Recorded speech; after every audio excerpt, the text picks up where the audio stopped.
5, 4, 3, 2, 1. Jansen Harris here with the Just Good Network. Joining me is Sean Fowler. This segment is brought to you by Your Future Media. For all media purposes, visit Your Future Media.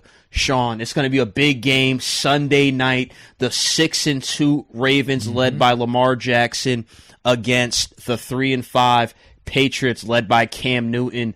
What is your expectations for this matchup? Well, it's again, Lamar Jackson MVP last year, former MVP, and Cam Newton 2015. So my expectations is, it's going to be at Foxborough. So I'm excited to see what the Patriots are going to do. They got a clutch win against the New York Jets last week. After being down the deficit of 10, Cam had a clutch drive, ended up propelling them to victory. Had a nice game. One of his better games this year that led to a victory. So I feel like Bill Belichick, he's going to game plan definitely, see what he can do the most with this defense, because let's be honest, their defense hasn't looked as good in the past. Dante Hightower, obviously, some of these guys opted out. Stephon Gilmore still isn't on the team. So you would expect the Ravens to really run through them because the Patriots have one of the worst rush defenses. But I don't know. I feel like I'm not going to necessarily say, it's going to be an upset completely, but I do feel like the game will be close. I think Bill Belichick definitely, he's just because they had that clutch win against a division rival, even in the Jets, I feel like it should be a close game. Absolutely. And Sean, I'm glad you said that, because the Patriots, to me, and I watched that Monday night game, we texted about it, going back and forth. Definitely. You with your guy Cam, and Cam did deliver. Great comeback victory. Give him all the credit, even though I think he missed on a couple passes. But overall, they got the job done. They won, and it was a must-win game for them. I think this Patriots team needs to come out strong.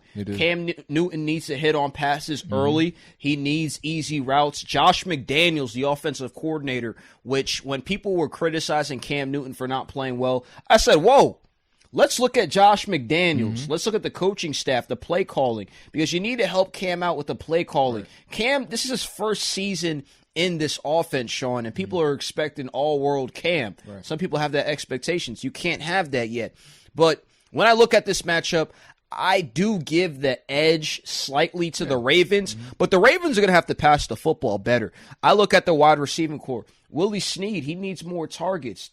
Mark Andrews, I need to see him. Yes, he has 5 touchdown catches, but I need to see him more involved in the offense. John Harbaugh, please get your wide receivers more involved. We know how effective Lamar Jackson could be. He has 12 touchdown passes, 4 interceptions. People want to see him throw the ball even better. And with his legs, he's approaching 500 yards rushing. So we can't act like he can't make plays. He can make plays, but guys need to help him out. I think the injury to Mark Ingram really affected this Ravens team. Most definitely. But I think, Sean, it's going to be close. It's going to come down to the turnovers.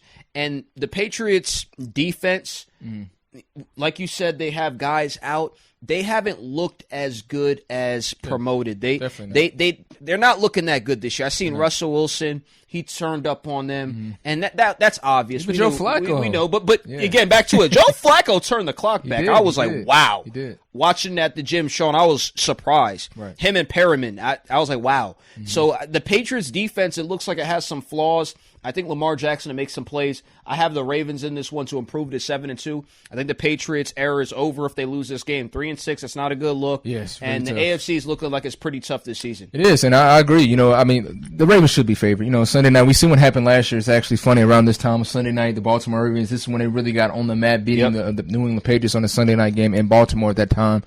So it's going to be interesting to see. But I feel like for again, about Josh McDaniels, the last 2 weeks, I understand that Cam hasn't, from the San Francisco game, that was his worst game of the year, had like about 3 to 4 turnovers. They got blown out by San Francisco. But since then, Buffalo last week, he didn't play as bad, but he had the fumble. Last week, Monday night against the Jets, he played well. I feel like Josh McDaniels needs to be a little bit more aggressive with Cam Newton. I understand you want to make this sort of like a running football team because you don't have necessarily the weapons. Julian Edelman's been out, but Jacoby Myers, he had over 180, I think 150 receiving yards last game and over 8 catches as well. So if you want to beat these top tier teams, you're gonna have to give, I feel like, Cam Newton more opportunities to run the ball and throw the ball, not just become just a straight running team with Rex Burkhead. Not saying he can't run the football, but if you want to really compete in this league, especially in a conference like you said in the AFC, you have to give Cam more shots at getting the big plays down the field because you have speed in a Damiere Byrd who can play with the Carolina. you don't have necessarily the marquee weapons, but you can make something happen. And I believe if they want to be successful against the Ravens, you're going to have to see a Superman effort by Cam Newton. And I think Josh McDaniels has to loosen up a little bit, let Cam be Cam.